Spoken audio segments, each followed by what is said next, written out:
would last forever. I see 4 men loose, walking in the midst of the fire, and they are not hurt. And the form of the fourth is like the Son of Ang malahimalang ginawa ng ating Diyos.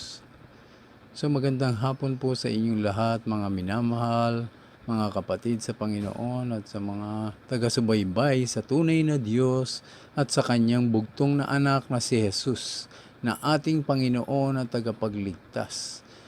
So ngayon po ay pag-aaralan po natin kung paano gumagalaw at gumagawa ng himala ang ating Diyos. At ito ay mababasa po natin sa Daniel 3 verse 1 to 30. So sandali po tayong mananalangin sa oras na ito sa pamamagitan ng Espiritu Santo ng ating Diyos. Ama naming Diyos na nasa langit, sambahin ang pangalan mo. Sapagkat sinabi mo sa iyong salita, Panginoong Jesus, sa John 4 verse 24, na ang Diyos ay Espiritu, kaya dapat naming sambahin sa Espiritu at katotohanan. Ang Espiritu po ay hindi nakikita.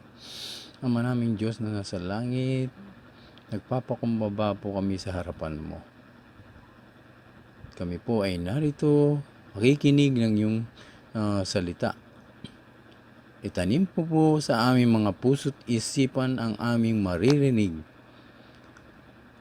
upang malaman ng lahat na ikaw nga ang Diyos na gumagawa ng himala. Ikaw ang Diyos na makapangyarihan sa lahat. Ikaw ang Diyos na banal, na dapat igalang sa paglapit namin sa iyo.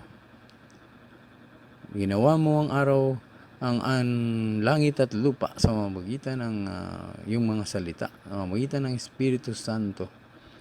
6 na araw na ginawa mo ang langit at lupa. Sa ikapitong araw, ito ay itinangi mo na dapat naming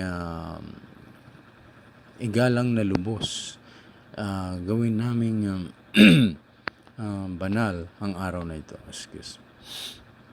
Ama namin Diyos na nasa langit, patuloy mo kaming tulungan. Turuan po, Panginoon, na buksan mo ang aming mga spiritual na pag-iisip upang makilala ka namin, Panginoon. Malaman namin ang iyong mga batas. Kung paano kami susunod sa iyo, kung paano gaganda ang aming buhay. Bagamat na maraming pagsubok na aming daranasin, at kami ay yung tutulungan. Pagpalain mo, Diyos, ang iyong lingkod. Itago mo ko sa iyong likuran, Panginoon. At ikaw ang marinig nila sa oras na ito. Upang kung malaman nila na mayroon ngang Diyos na makapangyarihan sa lahat, na may akda ng Biblia, at ito ang iyong banal na salita na iyong iniwan na dapat naming basahin, na sinabi mo sa Joshua 1 verse 8 na dilidilihin namin ang aklat na iyon araw at gabi. Sa gayon giginhawa kami at magtatagumpay. Kaya salamat po, Ama na sa langit, patuloy mo hipuin ang aming puso't isipan. Buksan mo ang aming spiritual na pag-iisip upang makilala ka namin ng lubusan. Abuang kami iyong ingatan at pagpalain, O Diyos, sa lahat na aming gagawin. At patuloy naming dinadalangin sa iyo, Panginoon, ang mga may sakit in the name of Jesus. Lahat kayo ng mga may masamang karamdaman, in the name of Jesus, kayo ay gagaling. Ipatong ninyo ang inyong kamay sa inyong may karamdaman, in the name of Jesus, masamang espiritu. In Jesus' name, masamang espiritu ng sakit, lumayas ka. Inuutusan kita sa pangalan ni Jesus. Amen. Salamat po, Ama na sa langit, sa hapong ito.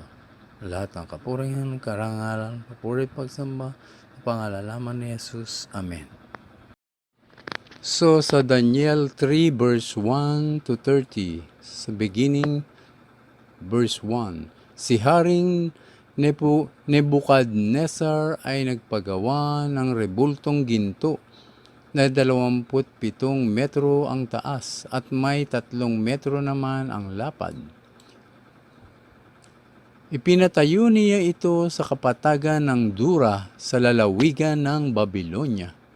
Pagkatapos, ipinatawag niya ang mga pinuno ng mga rehiyon, mga pinuno ng mga hukbo, mga gobernador ng mga lalawigan, mga tagapayo, mga ingat yaman, mga hukom, mga mahistrado at iba pang mga pinuno ng kaharian para sa pagtatalaga sa nasabing rebulto.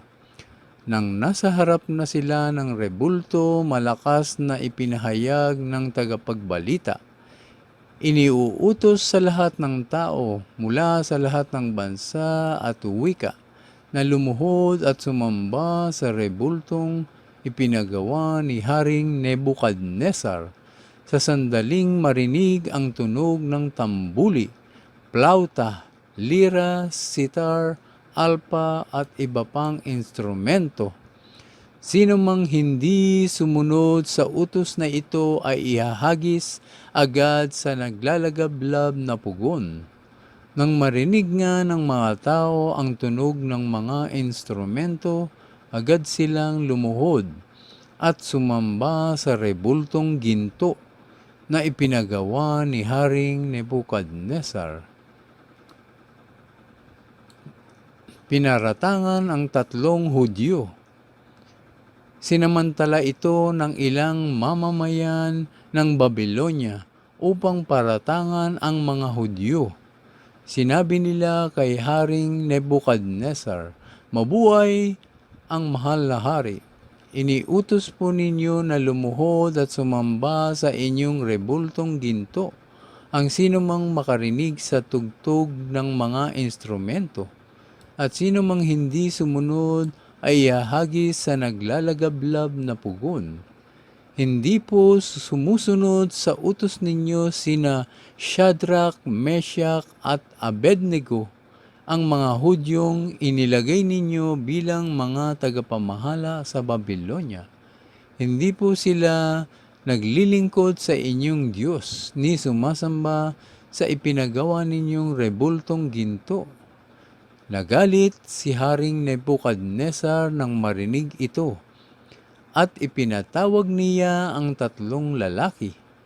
Sinabi niya, "Shadrach, Meshach at Abednego, totoo bang hindi kayo naglilingkod sa aking mga Diyos ni sumasamba sa rebultong ginto na aking ipinagawa?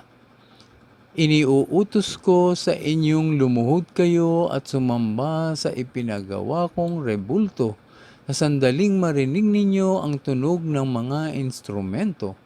Kung hindi, ipapahagis ko kayo sa naglalagablab na pugon. Sa palagay ba ninyo'y may Diyos na makakapagligtas sa inyo mula sa aking kapangyarihan?" Sinabi ni Shadrach, Meshach at Abednego, "Mahal na Haring Nebukadnezar, wala po kaming masasabi sa inyo tungkol sa bagay na ito. Gawin ninyo kung iyan ang gusto ninyo. Ang Diyos na aming pinaglilingkuran ang magliligtas sa amin sa naglalagablab na pugon at mula sa inyong kapangyarihan. Kung hindi man niya kami iligtas, hindi pa rin kami maglilingkod sa inyong mga Diyos, ni sasamba sa rebultong ginto na ipinagawa ninyo." Inihagis ang 3 kabataan sa naglalagablab na pugon. Namula ang mukha ni Haring Nebukadnezar sa tindi ng galit kina Shadrach, Meshach at Abednego. Kaya iniutos niyang painitin pa ng 7 ulit ang pugon. Inutusan din niya ang ilan sa mga pinakamalakas niyang kawal na gapusin sina Shadrach, Meshach at Abednego at ihagis sa naglalagablab na pugon. Ginapos nga sila nang hindi na inalis ang damit, ang panloob at panlabas, turbante at iba pang nakasuot sa kanila, at inihagis sila sa naglalagablab na apoy Dahil sa mahigpit ang utos ng hari na patindihin ang init ng pugon, lumabas ang apoy kaya nasunog at namatay ang mga kawal na nagdala kina Shadrach, Meshach at Abednego. Samantala, nakagapos pa rin na bumagsak sa naglalagablab na apoy ang tatlong kabataan. Nagtaka at biglang napatindig si Haring Nebukadnezar at tinanong sa kanyang mga tagapayo, "Hindi ba tatlo lamang ang inihagis sa apoy?" "Opo, kamahalan," sagot nila. "Bakit apat ang nakikita kong walang gapos at naglalakad sa gitna ng apoy nang hindi nasusunog? At ang tingin ko sa ikaapat ay parang anak ng mga Diyos." Pinalaya at itinaas sa tungkulin sina Shadrach, Meshach at Abednego. Lumapit si Haring Nebukadnezar sa may bunganga ng pugon. Sinabi niya, "Lumabas kayo riyan at hali kayo rito, Shadrach, Meshach at Abednego, mga lingkod ng kataas-taasang Diyos." Lumabas nga silang tatlo mula sa pugon at lumapit sa kanila ang lahat ng mga pinuno ng kaharian. Tiningnan silang mabuti ng mga ito, ngunit wala man lamang nakitang bakas ng apoy sa katawan ng tatlo. Hindi nasunog ni bahagyaman ang kanilang buhok at ang kanilang kasuotan. Hindi rin sila nag-amoy usok. Dahil dito sinabi ng hari, "Purihin ang Diyos ni Shadrach, Meshach at Abednego." Isinugo niya ang kanyang anghel upang iligtas ang mga lingkod niyang ito na ganap na sumampalataya sa kanya. Hindi sinunod ng mga ito ang aking utos. Ginusto pa nilang sila'y ihagis sa apoy kaysa sumamba sa Diyos-Diyosan. Kaya ipinag-uutos ko sino man mula sa alinmang lahi, bansa o wika na magsasalita laban sa Diyos ni Shadrach, Meshach at Abednego ay papatayin at ang kanilang bahay ay wawasakin.